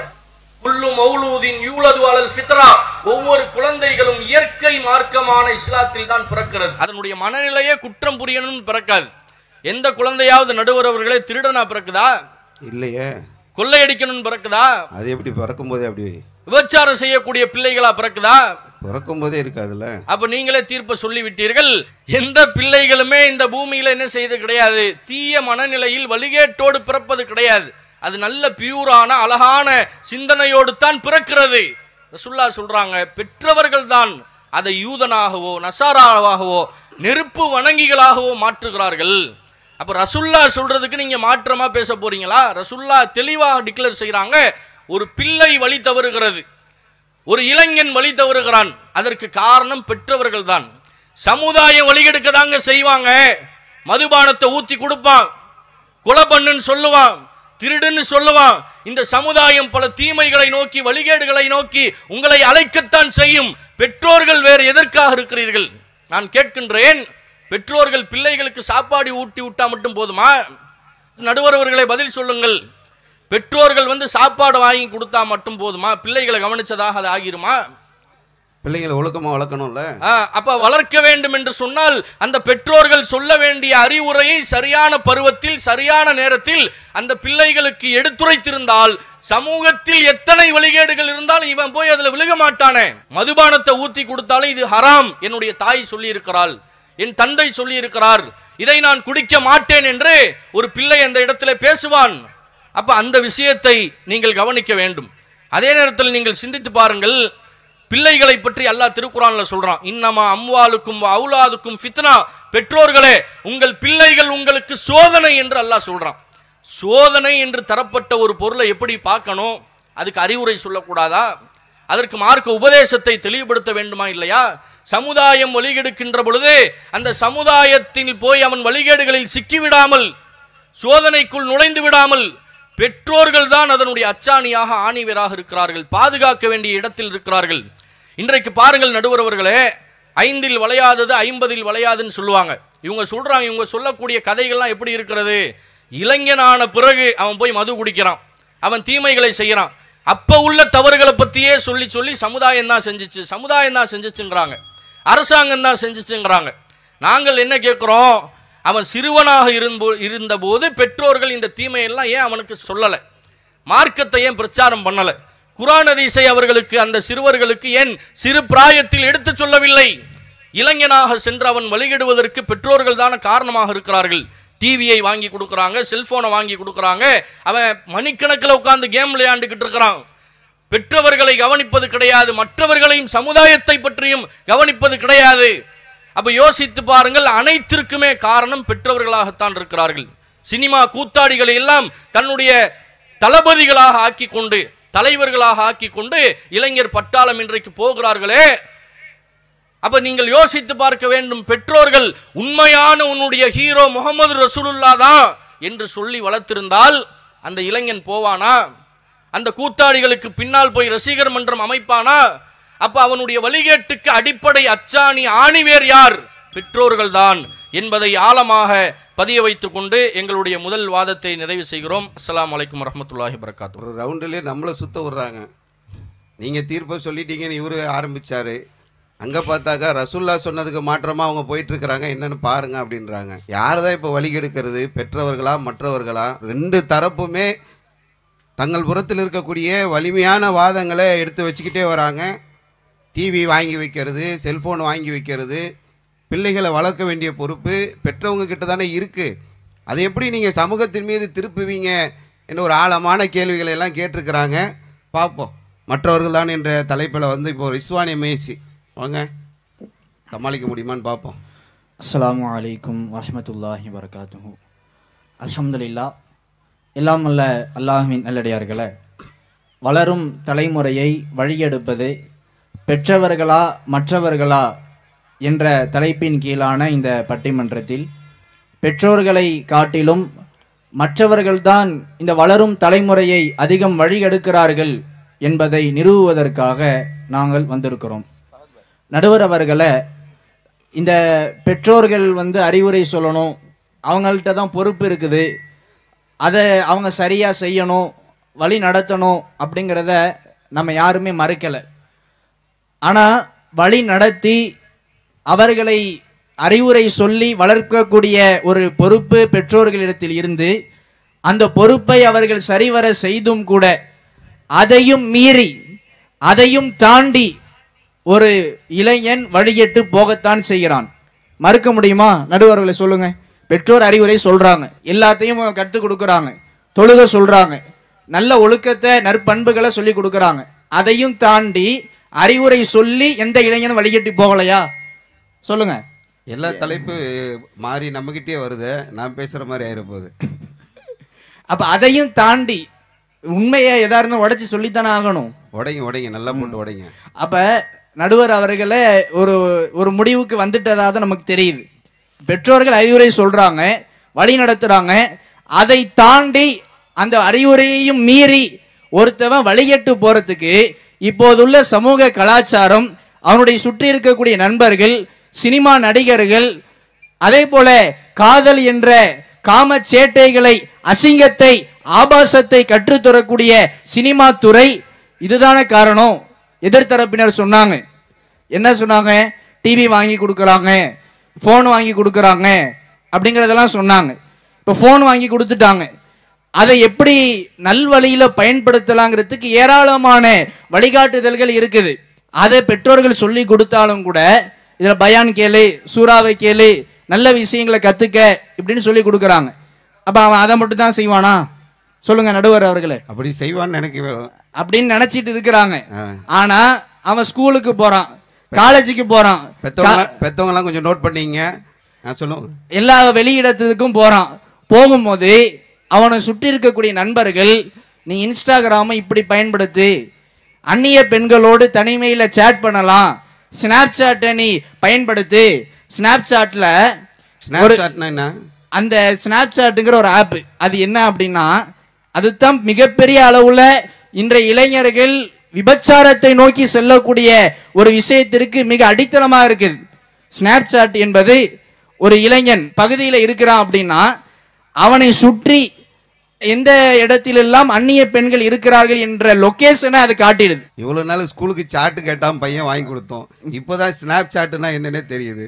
அப்ப இது பெற்றோர்கள் இந்த விஷயங்கள் ஒரு பக்கம் அவங்களுக்கு வழி நடத்தினாலும், நல்ல விஷயத்தை சொல்லி கொடுத்தாலும், இந்த கெட்ட விஷயத்தை எல்லாம், தவறான வழிமுறைகளை எல்லாம் நண்பர்கள் மூலமாக கற்றுக்கொள்கிறான். அதே போல இன்ஸ்டாகிராம்ல, ஃபேஸ்புக் மெசஞ்சர் மூலமாக இன்னும் இப்ப பாத்தீங்கன்னா ஆட் வருது. ஃப்ரெண்ட் ஆப் அப்படின்னு ஆப் இருக்கு. நீங்கள் போர் அடிச்சா நீங்கள் பெண்களிடத்தில் பேசணுமா, இதை பயன்படுத்துங்கள். இப்படியெல்லாம் கற்றுத்தரக்கூடிய மிக படு மோசமான கலாச்சார சீரழிவு, அநாகரிக செயல்பாடுகள் அரங்கேறுகிறது. இதையெல்லாம் அந்த சிறுவர்கள், அந்த இளைஞர்கள் கற்றுக்கொள்வதற்கு மிக முக்கியமாக இந்த சமூக வலைதளங்கள், அதிலும் குறிப்பாக அவர்களை சுற்றி இருக்கக்கூடிய நண்பர்களின் அந்த தவறான வழிகாட்டுதல்கள் அவர்களை திசை மாற்றுகிறது. சினிமாவின் மூலம் அவர்கள் வழி தவறி போகிறார்கள். டிவி வாங்கி வச்சுட்டாங்க, சரி டிவியே வாங்கி வைக்கலன்னா அவன் எங்க போறான்? காலேஜுக்கு போறான். காலேஜுக்கு தான் பெற்றோர்கள் அனுப்பி வைக்கிறாங்க, உபதேசம் சொல்லி தான் அனுப்பி வைக்கிறாங்க. ஆனா காலேஜை கட்டடிச்சுட்டு தியேட்டருக்கு போறான். தியேட்டருக்கு கூப்பிடுறது யாரு? வாடா மச்சான் படம் பார்த்துட்டு வருவோம், புது படம் ரிலீஸ் ஆயிடுக்கு, ஃபர்ஸ்ட் ஷோக்கு நம்ம போறோம், கெத்து பண்றோம், விசில் அடிக்கிறோம், இப்படி எல்லாம் அவனை கலப்பி விடுறது யாரு? நண்பன் தானே. நண்பர்களின் மூலமாக அத்தனை இளைஞர்கள் சீர்கெட்டு போகிறார்கள். அதை மறந்துட முடியுமா? காதலின் பெயரால் வயப்பட்டு லிவிங் டுகெதர் என்ற ஒரு கலாச்சார சீரழிவு இருக்கு. லிவிங் டுகெதர்னா இப்ப திருமணம் முடிக்காமையே ஒரு ஆணும் பெண்ணும் வாழக்கூடிய விபச்சாரத்தை ஒரு நாகரிகமாக சொல்லக்கூடிய நிலை இப்போது இருக்கிறது. ஒரு ஆணுக்கு பெண் நண்பர் இல்லை என்றால் அவனை சுத்தி இருக்கிற ஃப்ரெண்ட்ஸ் எல்லாம் உனக்கு கேர்ள் ஃப்ரெண்ட் இல்லையா அப்படின்னு அவனை மிக இலக்காரமாக பார்க்கிறார்கள். சமூகம் அப்படி மாற்றிவிட்டது. இளைய சமுதாயத்தின் நிலை அப்படி படுகுழியை நோக்கி சென்று கொண்டிருக்கிறது. அவனை கிளப்பி விடுறது யாரு? பார்க்கல, பீச்சில எல்லாம் இப்ப நிலைமை என்ன? நம்ம மனசை ஆறுதலுக்காக, மன நிம்மதிக்காக பீச்சுக்கு போறோம், பார்க்குக்கு போறோம். நடுவர்களே போயிருக்கீங்களா? பல தடவை போயிருக்கோமே. போயிருக்கீங்க. அங்க என்ன நடக்குது? அது எப்படி இங்க சபையில சொல்ல முடியும்? அப்ப அவ்வளவு படு கேவலமா நடக்குது நமக்கே தெரியுது. ஆனா அதுக்கு யார் மிக முக்கிய காரணம்? பெற்றோர்கள் காலேஜுக்கு அனுப்புறாங்க, ஸ்கூலுக்கு தான் அனுப்புறாங்க. அதையும் தாண்டி நண்பர்களுடைய தவறான வழிகாட்டுதல்கள், அவனுடைய இந்த சமூக வலைதளம், சினிமா போன்ற காட்சிகள் அவனை வழிகேட்டை நோக்கி செலுத்துகிறது. அதான் அல்லாஹ்வுடைய தூதர் சொன்னார்கள், மஸலுல் ஜலீஸி ஸாலிஹ் வ ஜலீஸி ஸூ. ஒரு நல்ல நண்பனுக்கும் கெட்ட நண்பனுக்குமான உதாரணம். நல்ல நண்பன் என்றால் கஸ்தூரி வைத்திருப்பவனை போன்றவன். அவன் கஸ்தூரி வைத்திருப்பவனோடு அவன் கூட இருந்தால் அதன் மூலம் நல்ல வாடையை நுகரலாம், அதை விலைக்கு கூட வாங்கிக் கொள்ளலாம். அதுவே கெட்ட நண்பனுக்கான உதாரணம் கொல்லனின் உலை போன்றது. அந்த கொல்லன் பக்கத்தில் அவன் இருந்தால் கெட்ட வாடையை அவன் நுகர்வான். அதே போல அதிலிருந்து வரக்கூடிய தீப்பொறியை தன்னுடைய ஆடையிலேயோ தன்னுடைய உடலிலேயோ பட்டு அது அவனை கரித்துவிடும். நல்ல நண்பனோடு சேர்ந்தா நல்வழியில செயல்படுவான், கெட்ட நண்பனோடு சேர்ந்தா கெட்ட வழிக்கு செல்வான் அப்படின்னு நம்மளா சொல்றோம். மிக தெளிவாக இந்த தலைமுறை சீர்கெட்டு போவதற்கு நண்பர்கள் காரணங்கிறதை இந்த ஹதீஸ் சொல்கிறது. அல்லாஹ் கூட குர்ஆனில் சொல்கிறான், இன் துதி அக்ஸர மன் ஃபில் அர்த் யுலில்லுக அன் சபீலில்லாஹ். நீங்கள் பெரும்பான்மையான மக்களை பின்பற்றினால் அவர்கள் உங்களை வழிகெடுத்து விடுவார்கள் என்று அல்லாஹ் சொல்கிறான். வழிகேட்டிற்கு நம்மை அழைப்பது இது போன்ற சமூகம். நண்பர்கள் சினிமாவாக இருந்தாலும், கலாச்சார சீரழிவாக இருந்தாலும், இப்படிப்பட்ட எந்த காரியங்களாக இருந்தாலும் போதை வஸ்துகளை பயன்படுத்துகிறார்களே, பீடியை எப்படி பிடிக்கிறது, சிகரெட்டை எப்படி பயன்படுத்துறது, கூலிப்பை எப்படி வாய்க்குள்ள வைக்கிறது, ஹான்ஸ் எப்படி போடுறது, இதெல்லாம் யார் பெற்றோர்களா சொல்லி கொடுத்துட்டு இருக்கிறாங்க? திரும்ப திரும்ப எதிரணியினர் சொன்னாங்க, வழி நடத்தணும், அறிவுரை சொல்லணும் அப்படின்லாம் சொன்னாங்க. வழி நடத்துறது யாருன்னு இங்க தலைப்பே இல்லை. வளரும் தலைமுறை வழி நடத்துறது யாரு, அது தலைப்பு இல்லை. வழி கெடுக்கிறது யாரு? சினிமாவின் பக்கம், போதையின் பக்கம், காதலின் பக்கம், விபச்சாரத்தின் பக்கம் வழி எடுக்கக்கூடிய காரியத்தை செய்வது யார்? இந்த சமூகம் தானே. சமூக கலாச்சார சீரழிவு தானே. இந்த நண்பர்கள் தவறான நட்பின் விளைவு தானே. அதை நாம் ஆணித்தரமாக புரிந்து கொள்ள வேண்டும். அனைத்து சீரழிவுகளும், அனைத்து வழிகேடுகளும், வளரும் தலைமுறை தடுமாறி போகக்கூடிய காரியங்கள் அனைத்திற்கும் மிக முக்கிய காரணம் நண்பர்கள், சமூக கலாச்சார சீரழிவு என்பதை ஆணித்தரமாக நிறுவி அதிலிருந்து விலகினால் மட்டும்தான், அதில் விழிப்புணர்வோடு இருந்தால்தான் இளைய தலைமுறை ஒழுக்கமுள்ள தலைமுறையாக வார்த்தெடுக்கப்படும் என்பதை ஆணித்தரமாக நிரூபித்துக் கொள்கிறோம். அஸ்ஸலாமு அலைக்கும். என்னப்பா பெற்றோர்கள்ன்றீங்க, ஏதோ பேர் சொன்னார், ஸ்னாப் ஷாட்டு. ஸ்கூலுக்கு சாட் வாங்கி கொடுத்த பெற்றோர்கள்கிட்ட ஸ்னாப் ஷாட்டுன்னு சொன்னால் எங்கே தெரியும்? ஃப்ரெண்ட்ஸ் ஆப்புன்றாரு. ஒருத்தர் வீட்டுக்கு ஃப்ரிட்ஜு வாங்கியிருக்கிறாரு ஆஃபீஸில் இருந்து, அதுக்கப்புறம் ஏசி வாங்கியிருக்காரு, அதுக்கப்புறம் வாஷிங் மிஷின் வாங்கியிருக்காரு. எங்கள் வீட்டுக்கு டிவி வாங்கலையா அப்படின்னு கேட்டால் அவர் சொல்லியிருக்காரு, இல்லை என் வீட்டில் 10வது படிக்கிற பையன் 12வது படிக்கிற பையன் இருக்கிறான் அப்படின்னு சொல்லியிருக்காரு. சரி, 10வது படிக்கிற பையன் 12வது படிக்கிற பையன் வீட்டில் இருக்கானேன்னு பார்க்கலான்னு போனால் வீட்டில் பசங்க இல்லை. எங்கப்பா பசங்க? பக்கத்து வீட்டில் டிவி பார்க்குறாங்க அப்படின்ற மாதிரி இந்த சமூகம் வழிகெடுக்குது. எல்லாம் பெற்றவங்க மேலேயே பழிய போட்டு நீங்கள் போயிடலான்னாக்கா எப்படி அப்படின்னு கருத்துக்களை வைக்கிறாங்க. வாங்க. அஸ்ஸலாமு அலைக்கும் வரஹ்மத்துல்லாஹி வபரகாத்துஹு. ஆரம்பத்திலிருந்து நாமும் பட்டிமன்றத்தை கவனித்துக் கொண்டிருக்கிறோம். மற்றவர்கள் என்கின்ற வார்த்தையை ஒரு 500 முறை பயன்படுத்தி இருக்கிறார்கள், அவ்வளவுதான். ஆணித்தனமாக உருப்படியாக இதுவரைக்கும் எந்த ஒரு வாதத்தையும் அவர்கள் உறுதியாக எடுத்து சொல்லவே இல்லை. இவ்வளவு வாதம் என்னப்பா பண்ண போறீங்க? ஒரு சில காரணங்களை, ஒரு சில காரியங்களை, ஒரு சில உதாரணங்களை சொன்னார்கள். இதுதான் இன்றைக்கு இருக்கிற இளைஞர்கள் இளைய தலைமுறை வழிகெடுப்பதற்கு காரணமாக அமைந்திருக்கிறது என்று ஒரு சில விஷயங்களை முன்வைத்திருக்கிறார்கள். என்ன சொல்றாங்க அப்படின்னா, இன்றைக்கு இருக்கிற இளைஞர்கள் அதிகமாக வழிகெட்டு போவதற்கு இந்த சமுதாயம் தான் காரணம் என்கின்ற விஷயத்தை ஆணித்தனமாக முன்வைத்திருக்கிறார்கள். சமுதாயத்தினுடைய போக்கு சரியில்லை, சமுதாயத்தில் இருக்கிற மக்கள் தான் சிகரெட் பிடிக்கிறதை கற்றுத்தரான், சமுதாயத்தில் இருப்பவர்கள் தான் மதுவை ஊற்றி அவனுக்கு குடிப்பதற்கு கற்றுத்தருகிறான், சமுதாயத்தில் இருப்பவர்கள் தான் கூலிப்பை பயன்படுத்துவதற்கு கற்றுத்தருகிறான் என்று இருங்க நடுவரே, அவங்க சொன்னதை நான் எடுத்து சொல்றேன். நான் என்னுடைய வாதத்தை இன்னும் முன்வைக்கல. அவர்கள் இந்த காரணங்களை எல்லாம் சொல்லுகிறார்கள். ஒரு விஷயத்தை நன்றாக கவனியுங்கள். பொதுவாக எந்த ஒரு சமுதாயமாக இருந்தாலும் சரி, அந்த சமுதாயம் என்பது நம்மை வழிகேட்டின்பால் அழைத்து கொண்டுதான் இருக்கும், நன்மையை நோக்கி நம்மை அழைக்காது. அப்படி அழைக்கின்ற பொழுது அந்த தீமையின்பால் செல்லக்கூடியவர்களும் இருக்கத்தான் செய்வார்கள், அந்த தீமையை விட்டு விலகி இருப்பவர்களும் இருக்கத்தான் செய்வார்கள். சமுதாயம் வழிகட்டு போகிறது என்றால் அந்த சமுதாயத்தை நோக்கி செல்லக்கூடிய மக்கள் இருக்கிறாங்களே. இன்றைக்கு சமுதாயத்தில் பாருங்கள், எவ்வளவோ மக்கள் சென்று இருக்கிறார்கள். செல்லாமல் நம்மை போன்ற மக்களும் இங்கே அமர்ந்திருக்கிறோமா இல்லையா? லூத் அலைஹிஸ்ஸலாம் அவர்களுடைய பிள்ளையை கெடுத்தது அந்த சமுதாயம் தான், நூஹ் அலைஹிஸ்ஸலாம் அவர்களுடைய பிள்ளையை கெடுத்தது அந்த சமுதாயம் தான். அதே கேள்வியை தான் நம்மளும் சொல்றோம். நபிமார்களுடைய வரலாறுகளில் மேற்படியான வரலாறுகளை மட்டும் சொல்லிவிட்டு தங்களுடைய வாதத்தை உறுதிப்படுத்த நினைக்கிறார்கள். நபி அவர்களுடைய வாழ்க்கை எடுத்து பாருங்களேன், சஹாபாக்களுடைய வாழ்க்கை எடுத்து பாருங்கள். மக்கத்து காஃபியர்கள் எப்படிங்க இருந்தா, பேரல் பேரலாக மதுவை வைத்து குடித்தார்கள். ஒரு பெண் பருவ வயதை அடைந்து விட்டால் அந்த வீட்டினுடைய வாசலில் ஒரு கொடியை நட்டு வைத்தார்கள். யார் வேண்டுமானாலும் வரலாம், யார் வேண்டுமானாலும் செல்லலாம். அப்படிப்பட்ட சமுதாயத்தில் சஹாபாக்கள் இருந்தார்கள். வழிகட்டு போனாங்களா? என்ன காரணம்? அவர்களுக்கு சொல்லப்பட வேண்டிய உபதேசங்கள் சரியான முறையில் சொல்லப்பட்டது. நபி அவர்கள் எடுத்து சொன்னார்கள், புரிந்து கொண்டார்கள், அந்த தீமையை நோக்கி செல்லாமல் இருந்தார்கள். அதே ஃபார்முலாவை தான் இங்க நம்ம சொல்றோம்.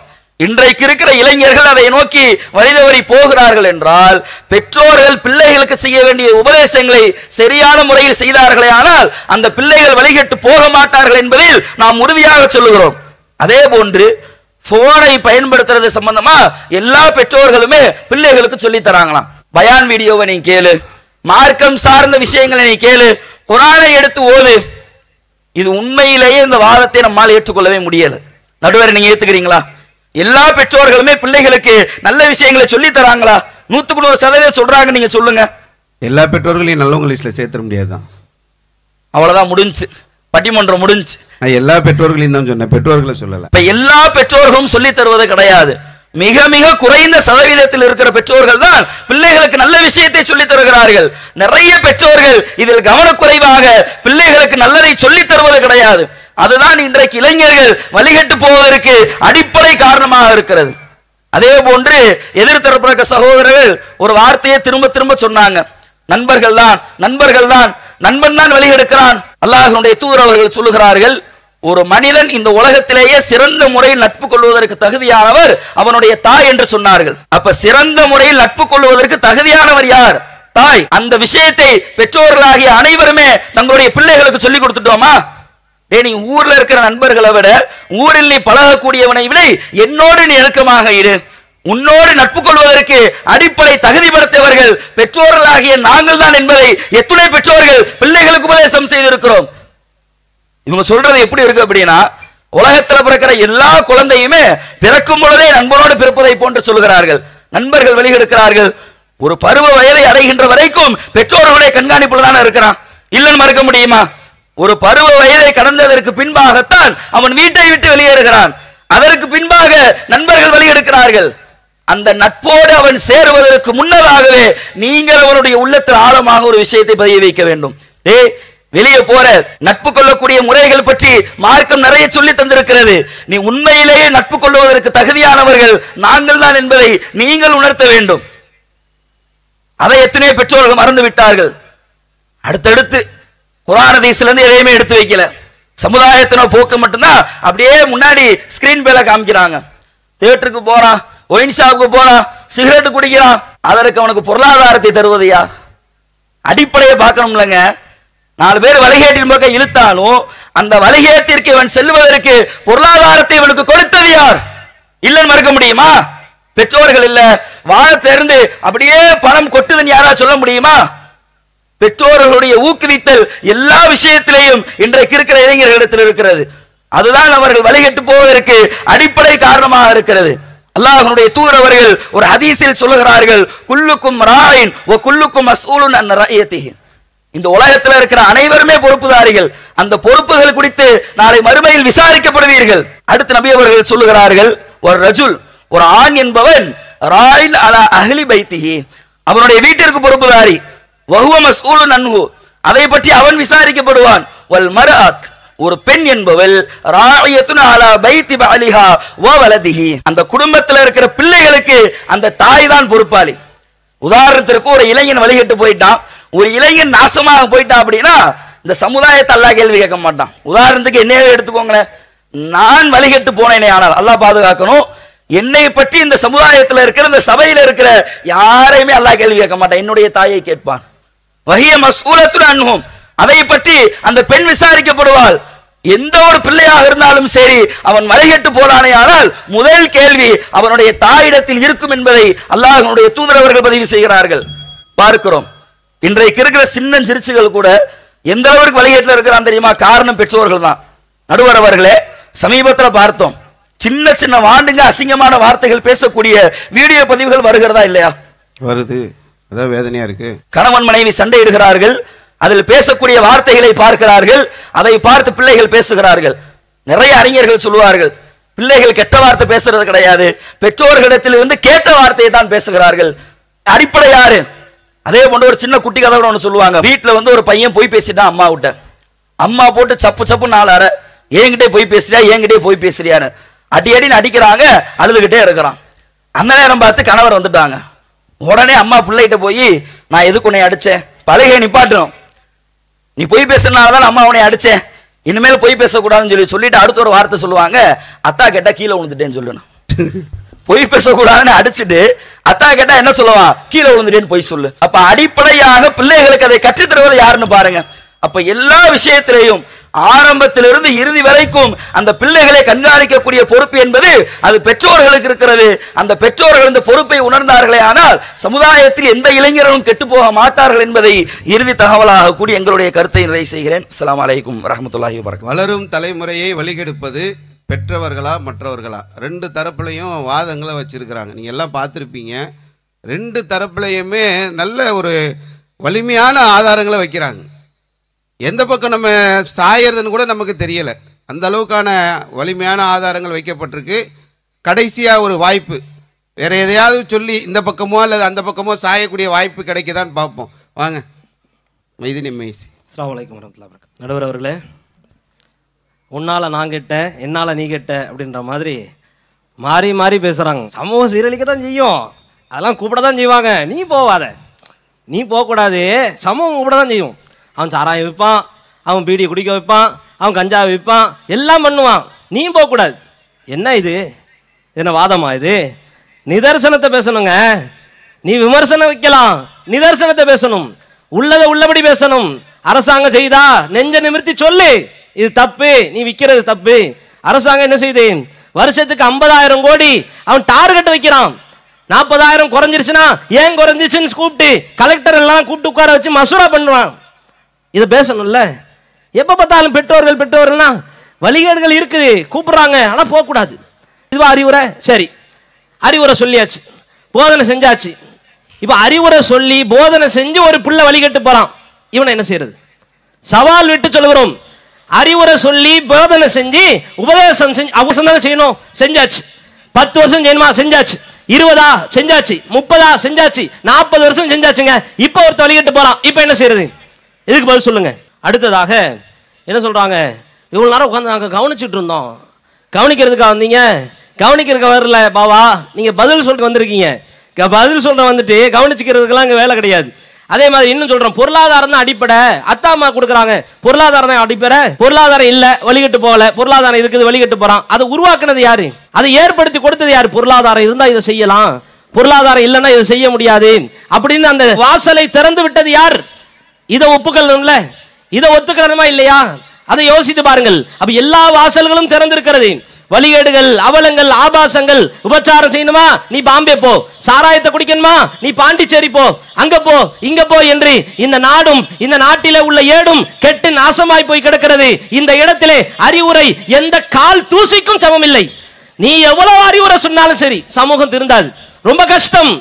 அல்லாஹ் ரப்பல் ஆலமீன் இப்படி அறிவுரை மட்டும் சொல்லிக் கொண்டு இருக்கிறதுக்கு அல்லாஹ் ரப்பல் ஆலமீன் இறை தூதர்களை அனுப்பவில்லை, தடைகளை ஏற்படுத்தினான். ஒவ்வொரு தடைகளையும் ரசூலுல்லாஹி ஸல்லல்லாஹு அலைஹி வஸல்லம் அவர்கள் சொன்னார்கள், இந்த பிரபஞ்சத்திலே அல்லாஹ் ரப்பல் ஆலமீன் போட்டிருக்கிற தடைகள் தான் நமக்குண்டான வேலைகள் என்று ரசூலுல்லாஹ் சொன்னார்கள். இந்த தடையை மீறி ஒருத்தன் போகிறான்னா இவன் வேலையை தாண்டிட்டு தான் போகிறான். இது ரசூலுல்லாஹ் ஏன் சொல்றாங்க? நமக்குண்டான படிப்பினை என்ன, பாடம் என்ன? இந்த வேலி என்பது போடப்பட்டிருக்கணும். போடப்பட்டிருக்குதா? இங்க உட்கார்ந்து இருக்கிறோங்க, இத்தனை பேரிகார்டு இருக்குதுல்ல, இந்த பேரிகார்டு மூலமாகத்தான் ஆண்கள் தனி பெண்கள் தனி ஒரு வேலி போடப்பட்டிருக்குது. பிரிஞ்சு உட்கார்ந்து இருக்கோமா இல்லையா? இது மாதிரி சமுதாயத்துல என்ன பேரிகார்டு இருக்குது, என்ன வேலிகள் இருக்கிறது? ஏதாவது வேலி இருக்குதா? உபச்சாரத்துக்கு அனுமதி, சாராயத்துக்கு அனுமதி. இன்னும் சொல்லுகிறோம், அரசாங்கத்திலே எத்தனை குறைபாடுகள். கள்ளக்குறிச்சி என்ற ஒரு பகுதி, கள்ளச்சாராயம் குடிச்சு 60-70 பேர் செத்து போனான் இந்த நாட்டிலே. குடிச்சு செத்து போனவனுக்கு குடும்பத்துக்கு 10 லட்சம் அரசாங்கம் நிவாரணம் கொடுக்குது. அரசு என்ன சொல்ல வருகிறது? நீ கள்ளச்சாராயம் குடிச்சு செத்து போனா உன் குடும்பத்துக்கு நான் 10 லட்சம் கொடுப்பேன் என்று சொல்ல வருகிறது. இதுவா வழிபாடு? இதா வழிகாட்டக்கூடிய நிலை? இதையெல்லாம் அடைக்க மாட்டாங்களாம், இதையெல்லாம் தடை செய்ய மாட்டாங்களாம், இதையெல்லாம் குறை சொல்ல மாட்டாங்களாம். இதையெல்லாம் விட்டுவிட்டு நீ தாய் தான் திருந்தணும், தந்தை தான் சொல்லணும், நீங்க தான் பேசணும். தாய் தந்தைகள் அறிவுரை சொல்லி வளர்த்ததினால் தான் நீங்க இங்க வந்து அமர்ந்து உட்கார்ந்து கொண்டு பேசிக் கொண்டிருக்கிறீர்கள். பெற்றோர்களை குறைபடுத்துகிறீர்கள், பெற்றோர்களை ஏளனம் செய்கிறீர்கள். சமூகத்தை பற்றி பேசுறதுக்கு நாவு உங்களுக்கு வர மாட்டேங்குது. என்னங்க வாதம் இது? அப்ப இதையெல்லாம் பேசணும். இன்னும் சொல்லுகிறோம், திரிபுரா என்ற ஒரு மாநிலம், அந்த மாநிலத்தில் கிட்டத்தட்ட 5278 பேர் HIV என்கின்ற எய்ட்ஸ் நோயால் பாதிக்கப்பட்டான். அரசாங்கத்தினுடைய தகவல் அறிக்கை இருக்கிறது. என்ன காரணம்? எல்லாரும் உபச்சாரம் செஞ்சானா? இல்லை, பள்ளிக்கூடத்தில் படிக்கக்கூடிய மாணவன் 5000 பேர் அந்த மாநிலம் முழுக்க. அந்த அரசாங்கம் சொல்லுகிறது, போதை ஊசியை, நடுவர் அவர்களே, போதை ஊசியை மாத்தி மாத்தி ஒரே ஊசியை 20-30 பேர் குத்தி இருக்கிறான். குத்தி கிட்டத்தட்ட 25 பேர் செத்து இருக்கிறான். இந்த ஊசியை குத்த வச்சது யார்? இதை உருவாக்கியது யார்? இதை விற்றவன் யார்? இதை வியாபாரம் பார்த்தவன் யார்? இதையெல்லாம் பேச மாட்டாங்க. நீ தான் நல்லா இருக்கணும், நீ வந்து அறிவுரை இறையச்சத்தோடு இருக்கணும். ஏன்னா வழிகேடு இவ்வளவு வருதே, இதை பத்தி பேச முடியுதா? சமுதாயம் இவ்வளவு சீரழிஞ்சு சின்ன பின்னமாக போனதுக்கு காரணம் இன்னும் சொல்லுகிறோம், அடித்து சொல்லுகிறோம், நாங்கள் தெல்ல தெளிவாக பகிரங்கமாக பேசுகிறோம், மற்றவர்கள் தான் காரணம். மற்றவர்களுடைய இந்த வழிகட்ட காரியங்கள் தான் சமூகத்தை நாசப்படுத்தி கொண்டிருக்கிறது. இவன் முறைப்படி மதுவை தடை செய்தால் நிச்சயமாக சமுதாயம் மேம்படும். ரசூலுல்லாஹ் என்ன சொன்னாங்க? இஸ்லாத்துல எக்கச்சக்கமான சட்டங்கள் இருக்குது. உபச்சாரம் செஞ்சா கல்லறி தண்டனை இருக்குது. அல்லாஹ் ரப்பல் ஆலமீன் சொல்லிவிட்டு சொல்கிறான், இதை நம்பிக்கை கொண்ட கூட்டம் பார்த்து கொண்டிருக்கட்டும். இந்த சட்டத்தை நிறைவேற்றும் பொழுது ஏன் சொல்றான் அல்லாஹ்? எதுக்கு சொல்றான்? பெற்றோர்கள் பார்க்கட்டும் நல்லா சொன்னானா? இல்லையே, இதையெல்லாம் மனசுல வைத்துக் கொண்டு பேசணும். அப்ப பெற்றவர்கள் காரணம் இல்லை, துளியளவுக்கும் காரணம் இல்லை. முழுக்க முழுக்க மற்றவருடைய கேடுகட்ட போதனைகள், கேடுகட்ட கலாச்சாரங்கள், சமுதாய சீரழிவுகள் தான் வளரும் தலைமுறையை வழிகட்டு நாசமாக்கி கொண்டிருக்கிறது என்பதை ஆணித்தரமாக நிரூபித்து நிறைவு செய்கிறோம். அஸ்ஸலாமு அலைக்கும் வரஹ்மத்துல்லாஹி வபரகாத்துஹு. என்னப்பா, அந்த பக்கம் ஒரு புயல் வருது, இந்த பக்கம் ஒரு புயல் கிளம்பிருச்சு. எப்படி ஒரு அநியாயம் நடக்குது, எவ்வளோ பெரிய அக்கிரமம் நடக்குது இந்த சமூகத்தில். போதை பழக்கத்துக்கு எப்படி ஆளாயிருக்கிறான், இதெல்லாம் பார்க்க மாட்டீங்களா, கேட்க மாட்டீங்களா? வாங்க வாங்க பேசுங்க பார்ப்போம். அஸ்ஸலாமு அலைக்கும் வரஹ்மத்துல்லாஹி வபரகாத்துஹு. நடுவர் அவர்களே, எதிர்த்தரப்பிலிருந்து கொஞ்சம் சத்தத்தை உயர்த்தி பேசிட்டா அதெல்லாம் உண்மையாயிருன்ற மாதிரி என்ன செய்கிறாங்கன்னா, அப்படியே ஒரு புயல் மாதிரி கிளம்பி வர்றாப்புல. அதுக்கு தானா? அதுதான், வேற ஒன்றும் கிடையாது. அதில் பெரிய உள்ள ஒரு செய்தியும் கிடையாது. இப்போ நம்ம சொல்லக்கூடிய இறுதி வாதம் என்ன அப்படின்னு சொன்னால், பெற்றவர்கள்தான் இளைஞர்களுடைய வழிகேட்டுக்கு பெரிதும் காரணமாக இருக்கிறது. எந்த அளவிற்கு என்று சொன்னால், நடுவர் அவர்களே, அல்லாஹ்வுடைய தூதர் அவர்கள் சொன்னார்கள், கல்வி எப்படி இந்த உலகத்திலே பறிபோகும் என்று கேட்கப்படுகின்ற பொழுது அல்லாஹ்வுடைய தூதர் அவர்களிடத்திலே அந்த மக்கள் சொன்னார்கள், அல்லாஹ்வுடைய தூதரே, இந்த பூமியிலிருந்து கல்வி எப்படி பறிக்கப்படும்? நாங்கள் தான் எங்களுடைய பிள்ளைகளுக்கு குர்ஆனை ஓதித் தருகின்றோம், எங்கள் பிள்ளைகள் அவர்களுடைய பிள்ளைகளுக்கு குர்ஆனை கற்றுக் கொடுப்பார்கள், இது மறுமை நாள் வரைக்கும் நிகழ்ந்து கொண்டே இருக்கும். எப்படி எங்களிடமிருந்து அறியாமை ஏற்படும்? கல்வி எங்களிடத்துல இருக்கத்தானே செய்து, மார்க்கம் இருக்குதே, பெற்றோர்களாகிய நாங்கள் எங்கள் பிள்ளைகளுக்கு சொல்லிக் கொடுக்கின்றோம் என்று சஹாபாக்கள் சொல்லக்கூடிய நேரத்திலே அல்லாஹ்வுடைய தூதர் அவர்கள் சொன்னார்கள், இப்படித்தான் யூதர்களும் நசாராக்களும் தங்களுக்கு வழங்கப்பட்ட தௌராத்தையும் இஞ்சிலையும் கையில் பிடித்துக் கொண்டிருந்தார்கள். ஆனால் அதை கொண்டு அவர்கள் அமல் செய்யவில்லை. பெற்றோர்களாக இருந்து வெறுமனே வேதத்தை கையில் வைத்துக் கொண்டிருந்தால் பிள்ளைகள் வழிகேட்டிற்குத்தான் செல்வார்கள்.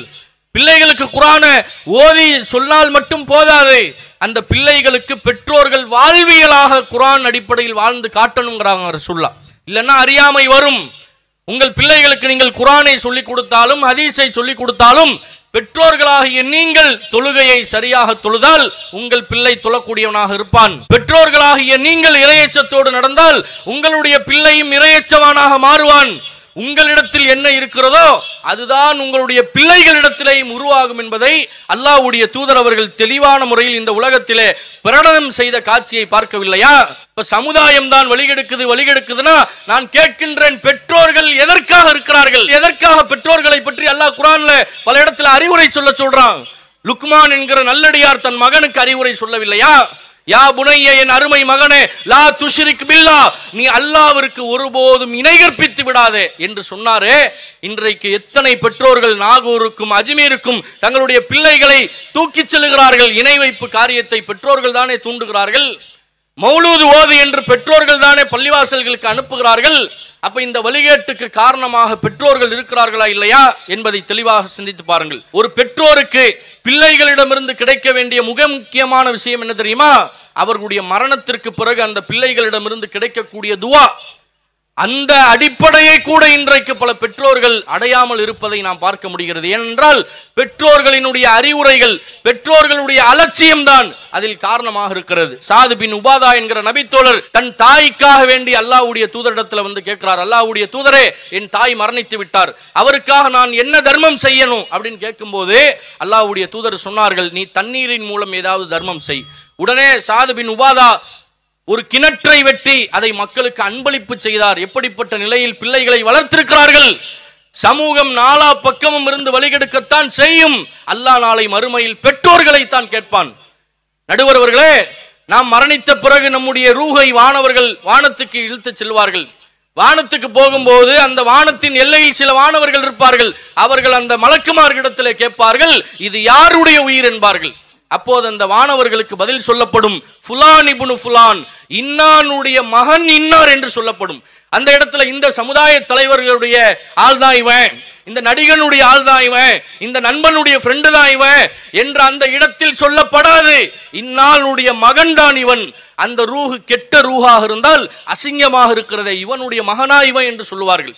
நல்ல உயிராக இருந்தால் இன்னாருடைய மகனா இவர் என்று தந்தையின் பெயர் சொல்லி அழைக்கப்படுவார்கள். எனவே நாளை மறுமையிலே அல்லாஹ் ரப்புல் ஆலமீன் ஒவ்வொரு தாயையும் தந்தையும் தான் பிள்ளைகள் குறித்து கேள்வி கேட்பான். சமுதாயத்தை அல்லாஹ் கேள்வி கேட்க மாட்டான். எனவே இந்த ஆதாரங்களை நாம் அடுக்கடுக்காக முன்வைத்திருக்கிறோம். மார்க்க ரீதியான தகவல்களை சொல்லி இருக்கிறோம். நடுவர் அவர்களே, எங்கள் பக்கம் தீர்ப்பை சாதகமாக சொல்லும்படி கேட்டு நிறைவு செய்து கொள்கிறேன்.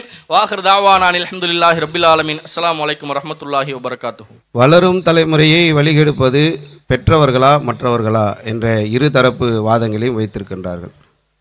மற்றவர்கள்தான் என்று சொல்லக்கூடியவங்க நிறைய விஷயங்களை ரொம்ப ஆக்ரோஷமாகவும், நிறைய சமூகத்தில் இருக்கக்கூடிய நடந்து கொண்டிருக்கக்கூடிய சில சம்பவங்களை எல்லாம் முன்னுதாரணம் காட்டி அதையெல்லாம் தங்களுடைய வாதத்தில் வைத்திருந்தார்கள். இன்றைக்கி இருக்கக்கூடிய இளைஞர்கள் எப்படி இருக்கிறான், சில இடங்களில் நம்ம பார்க்கும்போது பஸ் ஸ்டேன்னு கொண்டாடுறான், வரும்போதே கையில் அருவாளோடு வரான். படிக்கக்கூடிய இளைஞன் ஒரு பஸ் ஸ்டேக்கு வரும்போது கூட அருவாளோடு வரக்கூடிய ஒரு நிலை இன்னைக்கு நம்ம பார்க்குறோம். போதைக்காக சிலர் திருட்டு வேலைகளில் மாணவர்கள் ஈடுபடுகிறார்கள். இளைஞர்களாக இருக்கக்கூடிய மாணவர்கள் போதைக்காகவே திருட்டு பணியில் ஈடுபட்டு கொண்டிருக்கிறார்கள். நீங்களாம் பார்க்குறீங்க, ரோட்டில் போகும்போது இளைஞர்கள் பைக் ஓட்டினாங்கன்னா நம்ம பக்கத்தில் போக முடியாது. பறக்கும் பைக்கில் இறக்கும் இளைஞர்களை நம்ம பார்க்கிறோம். இதையெல்லாம் பெற்றவர்கள் எப்படி தடுக்க முடியும்? அதிகாரம் என்பது ஆட்சியாளர்கள் கிட்ட தானே இருக்கு. ஆட்சியாளர்கள் தானே இதை செய்யணும். ஆட்சியாளர்கள் தானே அதிகாரத்திற்குரியவர்களாக இருக்கிறார்கள் என்ற நிறைய வாதங்களை எல்லாம் வைத்தார்கள். சாராய கடை இன்னைக்கு திறந்து வச்சிருக்கிறாங்க, அது அவர்கள் மூடக்கூடிய ஒரு வேலையை செய்யலாமே அப்படின்னு சொல்லி தமிழக அரசுக்கு ஒரு கோரிக்கையும் வச்சிருக்கிறார். மு.க. ஸ்டாலின் இதை செய்வாரா பார்ப்போம். ஏன்னா இங்க கடலூர் தெற்கு பொறுத்தவரையிலும் சிதம்பரத்துல இருந்து அந்த பக்கம் போனா காரைக்கால், இந்த பக்கம் போனா பாண்டிச்சேரி. இப்ப சாராயத்தை தடை பண்ணுனா பக்கத்து மாநிலத்துக்கு போயிடறாங்கன்னு ஒரு காரணத்தை சொல்லி, ஒரு உப்புச்சப்பு இல்லாத காரணங்களை சொல்லி நாட்டு மக்களை எல்லாம் குடிகாரர்களாக ஆக்கக்கூடிய ஆட்சியாளர்கள் இருந்து கொண்டிருக்கக்கூடிய ஒரு நிலை இருக்கு. அவரு புதுச்சேரி மாநிலத்தை காட்டுவாரு, அங்க ரங்கசாமி ஆட்சியாளரா இருக்கிறாரு. ரங்கசாமி பாஜகவை காரணம் காட்டுவாரு, அவர் பாஜகவுடைய அடிவருடியா இருக்கிறாரு. இப்படியே போய்கிட்டே இருக்கிறது இந்த சங்கிலி தொடர். இவங்க திருந்துவாங்களா? தூக்கி போட்டு சிகரெட்டை துப்பாக்கியில சுட்டு அதை வாயில பிடிச்சி பசங்களை எல்லாம் அதை ஸ்டைலுன்னு சொல்ல வச்சு இருக்கக்கூடிய இந்த சினிமா கூத்தாடிகள் திருந்தணுன்றது அவங்களுடைய ஆசை. இந்த சமூகம் தான், இந்த இருக்கக்கூடிய மற்றவர்கள் தான் வழிகெடுத்து கொண்டிருக்கிறார்கள் இளைஞர்களை என்ற பல விஷயங்களை ரொம்ப ஒரு ஆக்கப்பூர்வமாக அறிவுபூர்வமாக நமக்கு எடுத்து வச்சிருக்கிறாங்க. ஒழுக்கம் எங்க கிடைக்கும்? சமூகத்துல மாணவர்களை வெளியே அனுப்புறோம், பெற்றவர்கள் படிக்க வைக்கிறதுக்காக பள்ளிக்கூடம் அனுப்புறோம். ஒழுக்கம் அங்கேயாவது கிடைக்குமா? ஆசிரியர்கள் இப்போ குழந்தைகளை அடிக்க கூடாது, சட்டமே ஆக்கிட்டான். ஆசிரியர்கள் இன்னைக்கு மாணவர்களை கண்டிக்க கூடாது, கண்டித்தால் ரவுடிகளை வைத்து ஆசிரியர்களை அடிக்கக்கூடிய சூழ்நிலைகள்லாம் நம்ம இன்னைக்கு பார்க்கிறோம். இப்படி இளைஞர்களுடைய நிலை போய்கொண்டிருக்கிறது. எங்க ஒழுக்கம் கிடைக்கும்? அல்லாஹ்வுடைய தூதர் அவர்கள் சொன்னார்கள், பிறக்கக்கூடிய ஒவ்வொரு குழந்தையும் இயற்கை மார்க்கத்தில் தான் பிறக்கிறது. அதை நெருப்பு வணங்கியாகவோ யூதனாகவோ கிறிஸ்தவனாகவோ அதை வளர்த்தெடுப்பது வார்த்தெடுப்பது பெற்றோர்கள் தான் என்ற ஒரு கருத்தை சொன்னார்கள். அப்ப பெற்றவர்களாக இருக்கக்கூடிய நமக்கும் பங்கு இருக்கிறது. மற்றவர்களுக்கு எப்படி சொன்னாங்களோ அதுக்கு கொஞ்சமும் குறையாமல் பெற்றவர்களும் அதற்கு பங்கு வகிக்க வேண்டும் என்ற ஆழமான கருத்துக்களை வைத்தார்கள். அல்லாஹ்வுடைய தூதருடைய அந்த பொன்மொழியையும் மேற்கோள் காட்டினார்கள். இதை மேலை நாடுகள் ஆய்வு செய்கிறார்கள். அல்லாஹ்வுடைய தூதருடைய பொன்மொழி ஆய்வு செய்யல. இனி இளைஞர்கள் எல்லாம் வழிகட்டிட்டு போறான், வழி தவறி செய்கிறான், வழி தவறி செல்கிறான். என்ன இப்படி போய்கொண்டிருக்கிறார்களே, இதுக்கு என்ன காரணமாக இருக்கும் என்பதை மேலை நாடுகள் ஆய்வுக்குட்படுத்துகிறார்கள். யாரையெல்லாம் ஆய்வு செய்கிறார்கள் என்று சொன்னால், ஆபத்தான பாலியல் நடத்தை கொண்ட இளைஞர்களை தேர்ந்தெடுக்கிறார்கள். ஆண்கள் பெண்கள் ஆபத்தான பாலியல் நடத்தைக்கு அவர்கள் சென்றிருக்கிறார்கள். போதை பழக்கத்திற்கு ஆளான ஆண் பெண் இளைஞர்களை தேர்ந்தெடுக்கிறார்கள். தற்கொலை செய்து கொண்ட அவர்கள் காரணம் என்ன என்பதையும் தற்கொலைக்காக முயற்சி செய்த இளைஞர்களை தேர்ந்தெடுத்தும் ஆய்வு செய்கிறார்கள். குற்றவியல் இன்னும் தண்டனைக்குரிய குற்றங்களை செய்தவர்களை, வன்முறையில் இறங்கியவர்களை எடுத்து ஆய்வு செய்கிறார்கள். சமூகத்தில் இருந்து ஒதுங்கி நிற்கக்கூடிய இளைஞர்களை எடுத்து ஆய்வு செய்கிறார்கள் மேலை நாடுகள்ல. ஆய்வினுடைய முடிவு எப்படி வருகிறது என்று சொன்னால், இதற்கு பெற்றோர்கள் தான் காரணமாக இருக்கிறார்கள். ரொம்ப ஒரு அதிர்ச்சியான ஒரு தகவல்களை அவர்கள் முன்வைக்கிறார்கள். சமூகம் வழிகெடுக்கிறது, சமூகம் திசை மாறி இருக்கிறது, சமூகம் கெட்டு போய் இருக்கிறது. குற்ற பின்னணி உள்ள இளைஞர்களுக்கு கூட அவர்கள் வழிகெடுவதற்கு வழி தவறுவதற்கு காரணமாக பெற்றோர்கள் இருக்கிறார்கள் என்பதை மேலை நாட்டுடைய ஆய்வுகள் சொல்லக்கூடிய ஒரு விஷயத்தை பார்க்கிறோம். ஆய்வு செய்துவிட்டு சில தீர்வுகளை சொல்கிறார்கள்.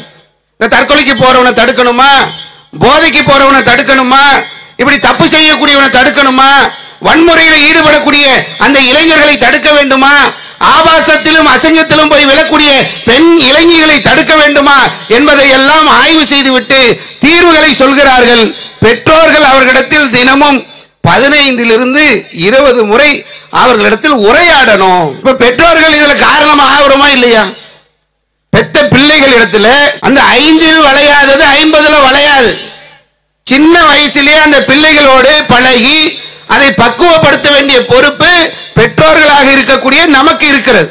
ஒவ்வொரு நாளும் 15 நிமிஷத்திலிருந்து 20 நிமிஷம் பிள்ளைங்க கூட பேசணும், பழகணும் என்று சொல்லி மேலை நாட்டு ஆய்வாளர்கள் வழிகேட்டிற்கு செல்லக்கூடிய இளைஞர்களை சீர்திருத்தம் செய்வதற்கு என்ன வழி என்பதை சொல்கிறார்கள். நம்ம என்ன பண்றோம்? ஆரம்ப காலங்களில் டிவியை போட்டு விட்டுட்டு பிள்ளைய பார்க்க சொல்லிடுவோம். சில நேரங்களில் அவன் தொல்லை பண்றான்றதுக்காக டிவியை போட்டு விடுவோம். இப்ப என்ன ஆயிருச்சு?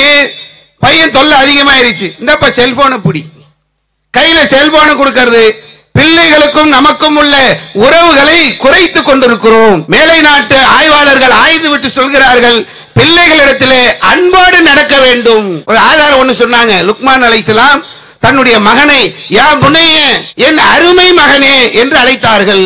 நம்ம அன்பு எப்படி தெரியுமா? இந்த வருது பார், உதவாதக்கற வரம்பார் சனிய, இது விளங்குமா? இது தண்டச்சோறு. பிள்ளைகளை நம்ம அன்பா கூப்பிடுறது.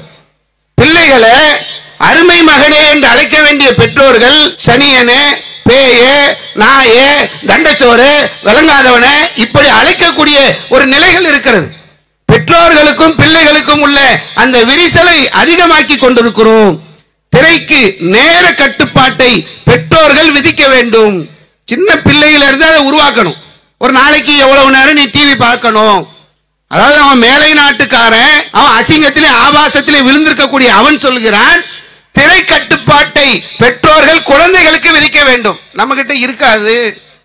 அசிங்கத்திலே ஆபாசத்திலே இருக்கவங்க கூட திரை கட்டுப்பாடு விதிக்கின்றான்.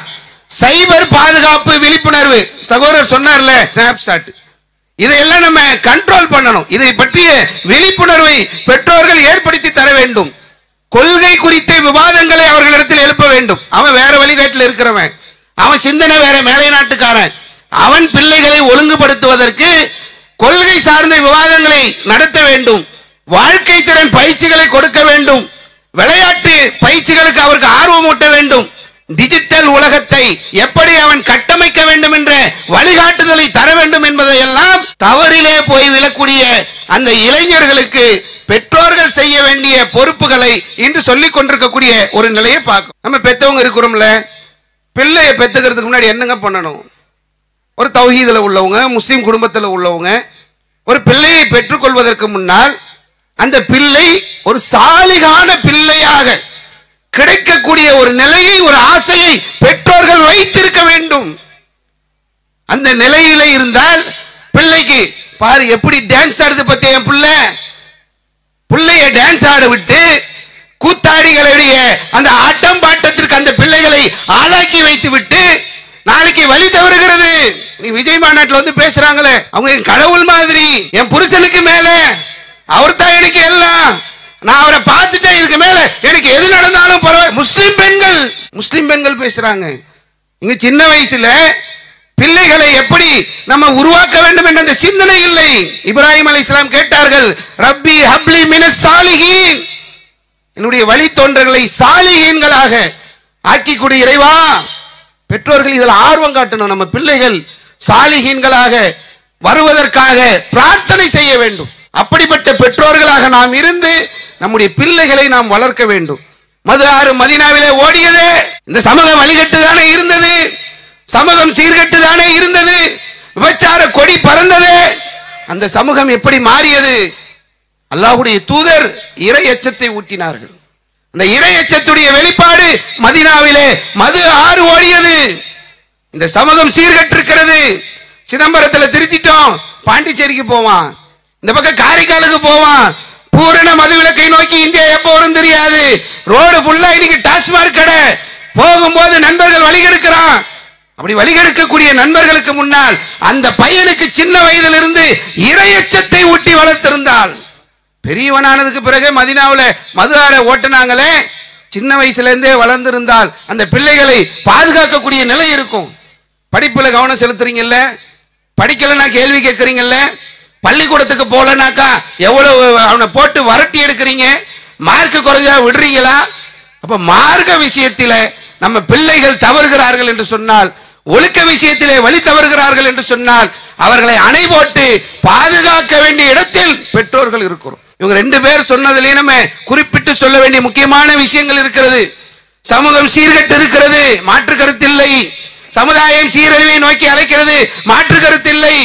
அப்படிப்பட்ட சூழ்நிலையில் பெற்றோர்களாக இருக்கக்கூடிய நாம் அதிலே முக்கியமான ஒரு பங்கு வகிக்கக்கூடிய ஒரு நிலை இருக்கிறது. ஒரே ஒரு வரலாற்று உதாரணம், இப்ராஹிம் அலைஹிஸ்ஸலாம் அவர்கள் தன்னுடைய மகனை அறுப்பது போன்று வகி செய்தி கிடைக்கின்றது. இப்ராஹிம் அலைஹிஸ்ஸலாம் பருவ வயதை அடைந்துவிட்ட தன்னுடைய பிள்ளை இடத்திலே சொல்கிறார்கள், நான் உன்னை அறுப்பது போன்று எனக்கு வகி வந்திருக்கிறது. அப்பொழுது பருவ வயதை அடைந்த அந்த மகன் சொன்னார், நீங்கள் உங்களுக்கு ஏவப்பட்டதை செய்யுங்கள், என்னை நீங்கள் பொறுமையாளராக பார்ப்பீர்கள்.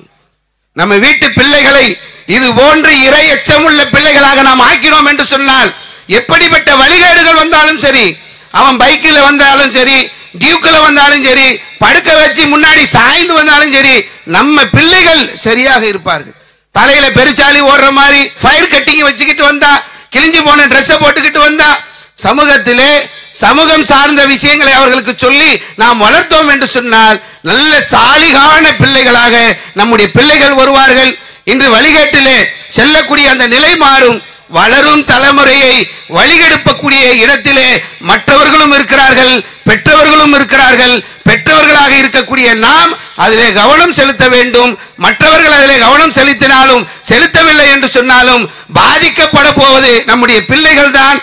யா அய்யுஹல்லதீன ஆமனூ, இறை நம்பிக்கை கொண்ட இறை விசுவாசிகளே, உங்களுடைய குடும்பத்தாரை நரக நெருப்பில் இருந்து நீங்கள் பாதுகாத்துக் கொள்ளுங்கள். இறை வேதம் தரக்கூடிய எச்சரிக்கை. அவன் எத்தனையோ தூண்டுதலை தூண்டிட்டு போயிடுவான். அவன் போய் அங்க நரகத்துக்கு போறானா சொர்க்கத்துக்கு போவானான்றது அதுக்கப்புறம் அவனுடைய வாழ்க்கையில உள்ளது. நம்ம பிள்ளை சொர்க்கத்திற்கு செல்ல வேண்டிய ஒரு நிலையை ஏற்படுத்த வேண்டிய பொறுப்பு பெற்றோர்களாக இருக்கக்கூடிய நமக்கு இருக்கிறது. மற்றவர்கள் வழிகெடுத்தாலும் பெற்றவர்கள் சீர்படுத்த வேண்டிய ஒரு இடத்தில் இருக்கிறோம். வழிகேட்டை நோக்கி நம் பிள்ளைகள் போகாமல் இருப்பதற்கு தடுப்பு பாதையாக நாம் இருக்கிறோம். பெற்றவர்கள் வழிகெடுக்கக்கூடிய அந்த சூழ்நிலையில் இருந்து அந்த பிள்ளைகள் செல்வதை தடுக்கக்கூடிய ஒரு நிலை இருக்க வேண்டும் என்று சொல்லி இந்த பட்டிமன்ற சிறப்பு நிகழ்ச்சியை நாங்கள் முடித்துக் கொள்கின்றோம். வாஹிரு தஅவானா அல்ஹம்துலில்லாஹி ரப்பில் ஆலமீன். அஸ்ஸலாமு அலைக்கும் வரஹ்மத்துல்லாஹி வபரகாத்துஹு. அல்லாஹு அக்பர், அல்லாஹு அக்பர்.